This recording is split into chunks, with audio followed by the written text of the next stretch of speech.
Ketahui olehmu, hai orang-orang yang berkehendak kemenangan di dalam negeri akhirat, bahwasanya segala sifat kecelaan di dalam hati dan segala perangai yang jahat itu, yaitu penyakit yang ada di dalam hati.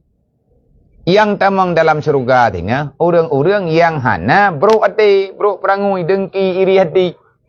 Siapa yang akan masuk dalam syurga? Adalah manusia yang selamat hatinya dengan permainan dunia.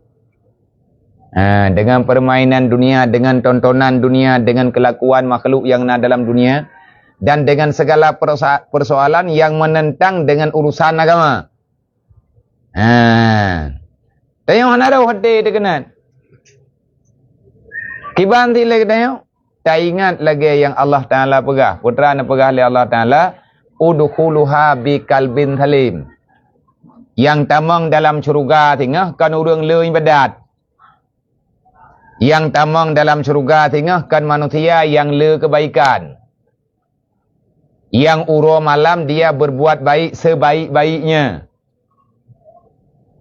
Dalam pandangan nyata manusia ataupun ahli dunia. Tetapi yang tamang dalam syurga tengah adalah manusia yang paling bagus budi pekerti batinnya. Ateo atau ateo. Le ibadat. Le tak buat taat, tapi ati hana selamat. Bahasa urung tuha. Tak dengki dia tiagop, tak fitnah rata sagau. Kiban cara lagi tanyo bek deh mayang gop. Untuk ngat mayang tanyo tarinta gop buruk uyuk. Yang dengki ke? Ataupun memfitnah. Supaya ngat selamat ke tanyo tak fitnah yang lain. Ibadatna, dempurna. Yang menentang dengan kaedah orang yang ditentukan masuk syurga. Siapa yang masuk syurga? Orang yang paling bagus budi pekertinya. Jadi pertanyaan. Putra jadi pertanyaan.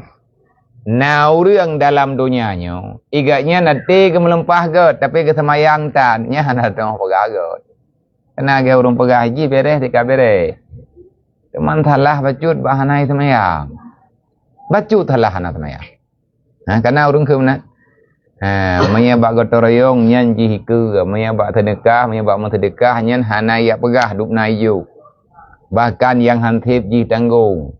Dumpu kebaikan kegiatan yang na dalam masyarakat nyan jih deng iku. Teman yang salah, iji ati truk puasa Ramadan hana truk anak bulan rumah jih. Sampai melasah tinggai. Imlasah na ke pegapuman tahu membelah minit truk. Tapi kaya hana roh ke. Nyan kebaikan yang lagi nyan pagiban. Ganyan berbuat baik. Adakah itu akhlak? Bukan, itu kebiasaan. Yang bertentangan dengan jalur. Artinya hantip syarat.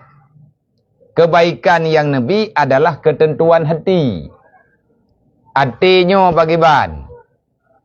Innallaha yanduru fi qulubikum wa la yanduru ila ajsadikum. Dan lain-lain. Allah Ta'ala melihat kepada hatimu bagaimana.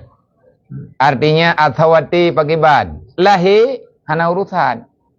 Tetapi di dunianya, selama masih berada di dunia, yang namanya kebaikan, yang namanya berbuat baik kepada semua orang yang membutuhkan, Allah tetap memberi balasan. Karena kebaikan yang na dalam dunia, yang sebahagian gebalah dalam dunia oleh Allah. Tetapi singgah bauro kiamat, anak sapuna, lebih-lebih hantip syarat. Lagi orang gejai kulah, naga pegak pendaftaran. Masa ini orang kampung, na bantuan. Tapi tanya kan kakak kampungnya. Nya hebi ke? Maka hantip syarat. Untuk tamang dalam surga, orang-orang yang beriman dengan ketentuan iman. Iman itu apa? Keyakinan yang tidak ada keraguan. Untuk modal tajalani perjalanan hingga truk dalam surga, nyan membutuhkan amal kebaikan. Non pekong. Modal utama iman nilai. Nang kaji Allah Ta'ala nepegah, udkhuluha biqalbin salim. Yang bersih hati di dunia, silahkan masuk dalam syurga. Nya te ke pariksa yan kan lagi ke pariksa ba kai lagi pariksa ba bandara. Kan lampu len kan sinar na. Eknya yang berlaku di. Nyan de hujulahi betin. Nah kaya yang tak tahu midonya huruf kiamat lahi. Yang tak tahu midonya tinggal huruf kiamat de. Berarti pakibat beruh katanya orang yang menjalani ataupun perangai katanya ada kecelaan-kecelaan yang ada dalam hati.